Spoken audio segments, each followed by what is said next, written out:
The Dolphins take on the Jaguars Thursday night football, and that's going to be an 8:20 p.m. Eastern kickoff. The Jags are the 3-point favorite at home, totals 47.5. We're hitting at 67% thus far in the 2020 season in our NFL tier package plays on patreon.com/Brock page. We're also 7-1 with a push in our last 9 crowd pleaser teasers on that site as well.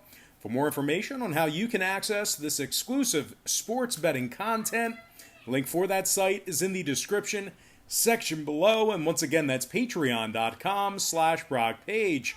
Now, Linder and Davis are questionable for the Jags this Thursday. Having said that, though, the Jags are still in the top 10 in scoring, top 10 in yards per play. They dropped 27 on the Colts in Week 1, and then dropped 30 on a very good Titans team in Week 2. Gardner Minshew is completing 75% of his passes this season and has 6 touchdowns. DJ Chark has 7 catches for $109. Cole with 11 catches for $105. This Jags D also ranks in the top 10 in fewest rush yards allowed per game. Miles Jack has 22 tackles on the season. Jones with 19.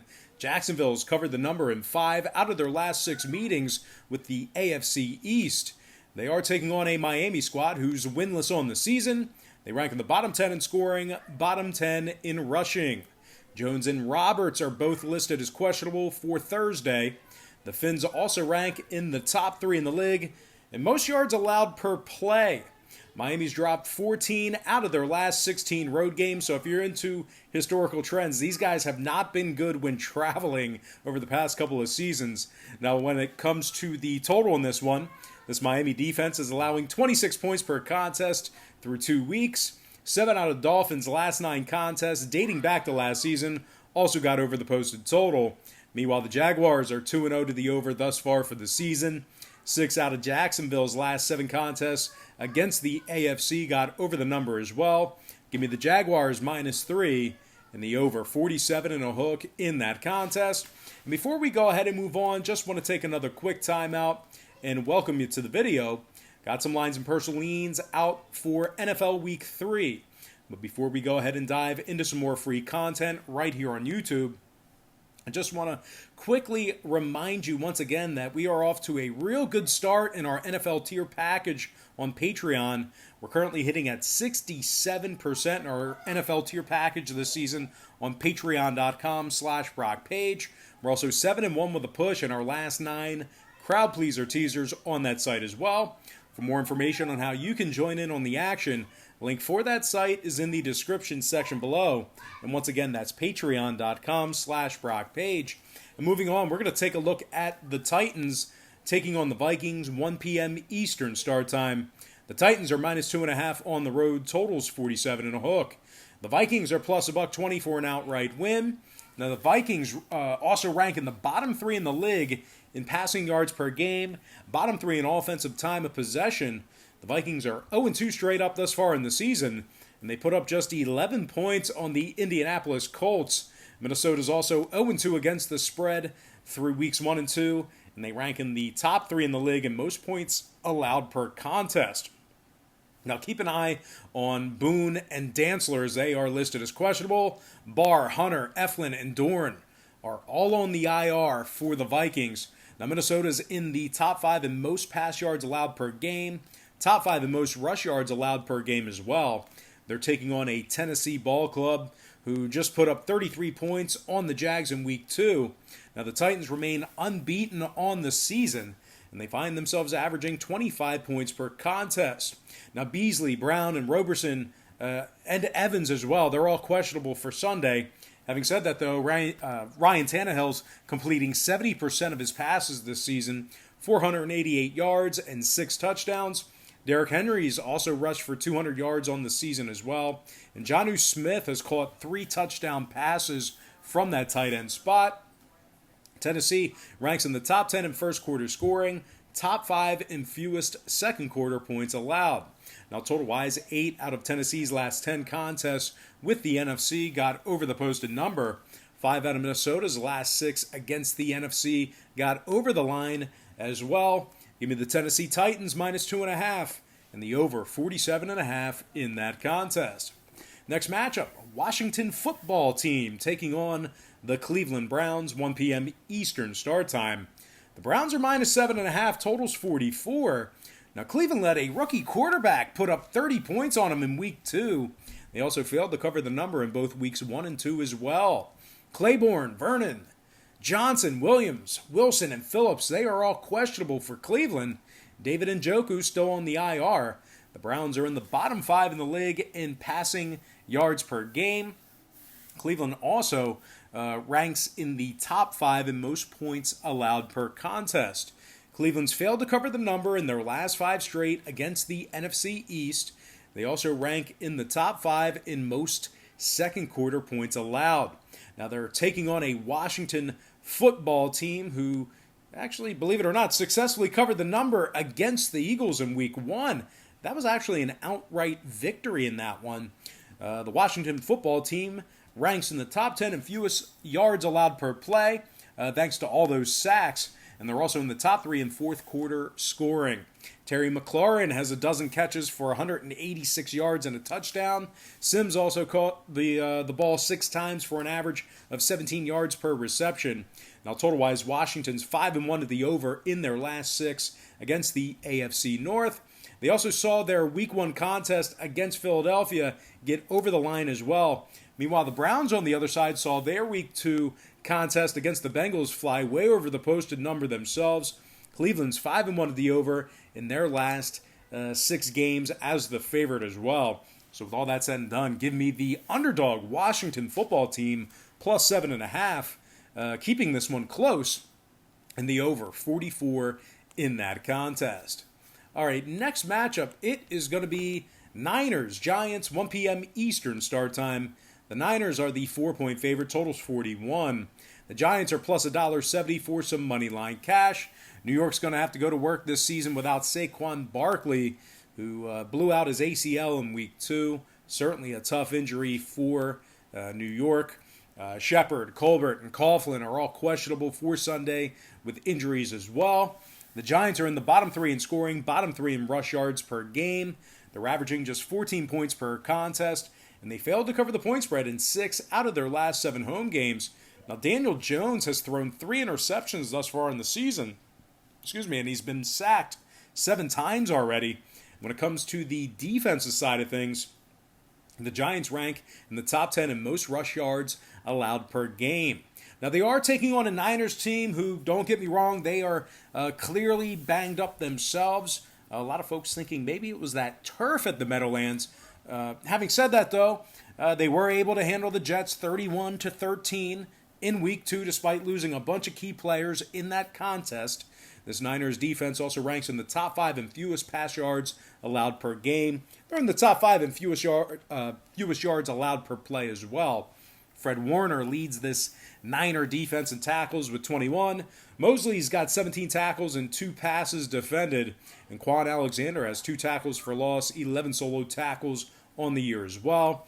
The Niners rank in the top 3 in fewest second quarter points allowed. And when it comes to the total in this one, San Fran's Week 1 contest against the Cardinals stayed under the posted number. Jimmy G and Raheem Mostert are also kind of looking doubtful for Sunday's action, so keep an eye on them. Meanwhile, the Giants' inability to put points on the board has rendered them to 2-0 to the unders thus far in the season themselves. Give me the banged-up 49ers minus 4 and the under 41 in that contest. Next matchup, Bengals-Eagles, 1 p.m. Eastern start time. The Eagles are minus 6.5. They are the 6.5-point favorite. Totals 46 and a hook. And if you like Joe Burrow getting his first career professional win, the Bengals are plus 210 for some money line cash. Now, the Bengals have proven to be more than competitive this season. They've gone 2-0 against the spread through 2 weeks, certainly cashing on the number for their backers. Now, the Bengals are in the top 10 in defensive time of possession, top 10 in fewest pass yards allowed per game. Von Bell has 16 total tackles on the season. Bynes also has 16 tackles and 1.5 tackles for loss. The Bengals also put up 30 against the Browns in week 2, thanks to rookie quarterback Joe Burrow. He's throwing for 509 yards already on the season, 3 touchdowns. Tyler Boyd's also caught the ball 11 times on the year for 105 yards and a score. The Bengals are 6-0 against the spread in their last 6 meetings with the Eagles if you're into historical trends. And speaking of Philadelphia, they're 0-2 on the year, bottom 5 in scoring, bottom 5 in rushing. Team's in absolute shambles right now. They're also giving up 32 points per game on average, and they give up 5.02 yards per play on defense. Alshon Jeffrey still out, Vinny Curry, Andre Dillard, and Will Parks still out with injuries as well.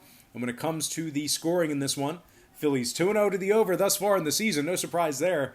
They can't stop anybody.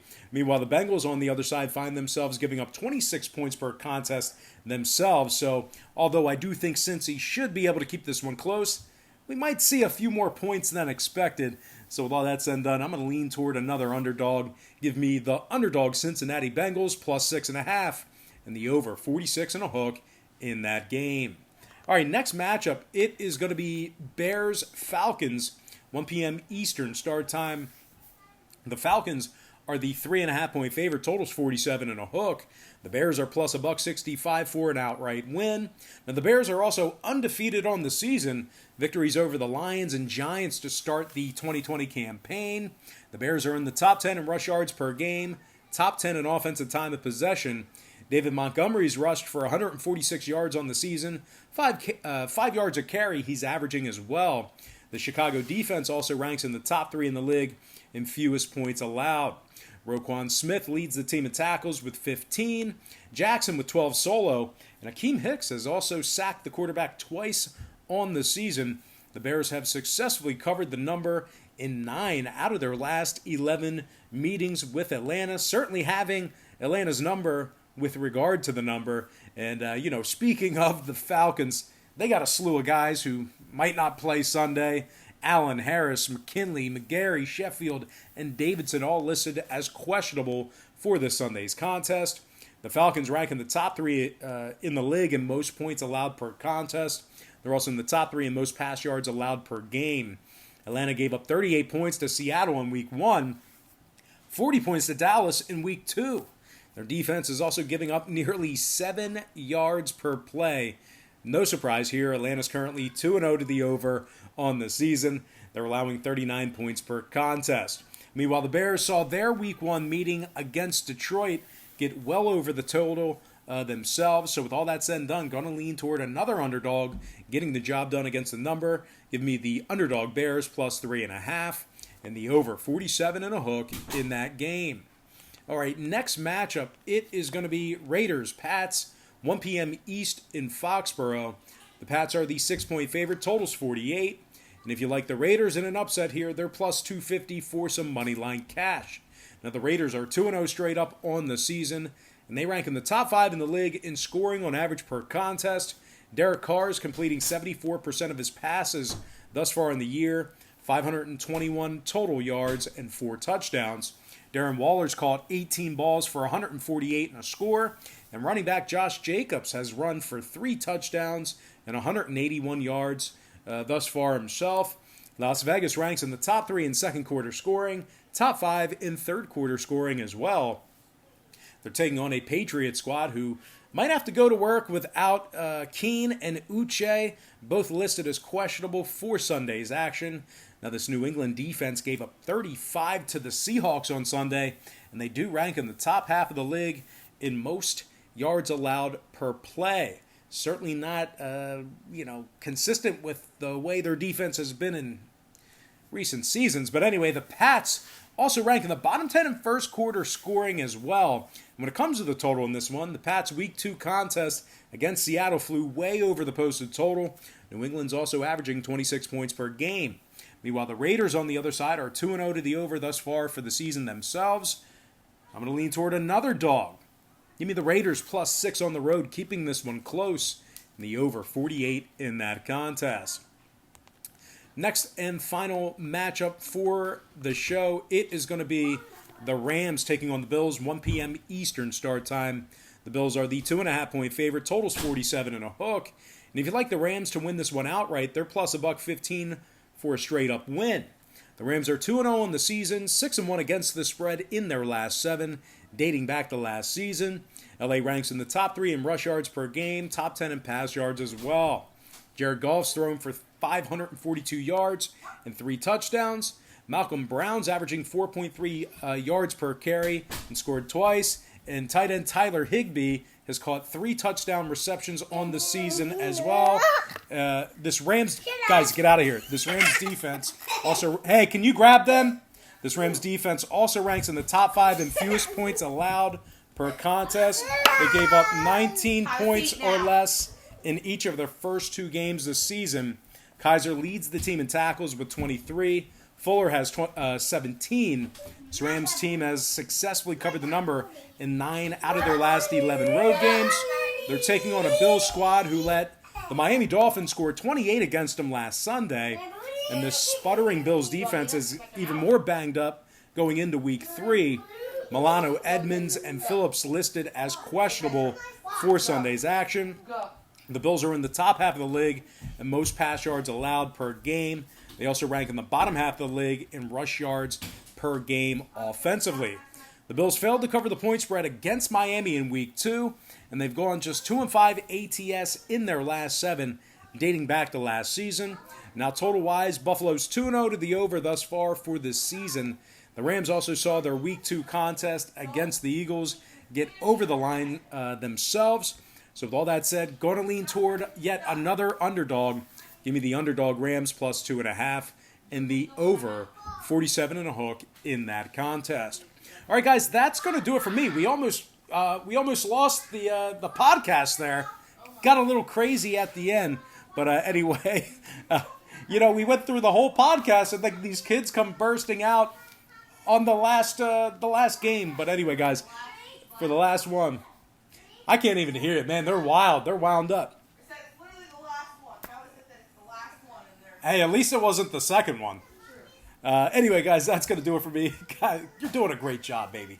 You're the best. Now lock them in there and put a muzzle on them. No hospital today. We don't go to the hospital on Tuesdays.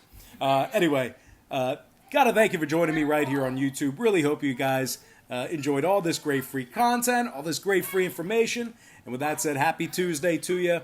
Best of luck to you. And I look forward to seeing you later on today on my website at patreon.com/BrockPage.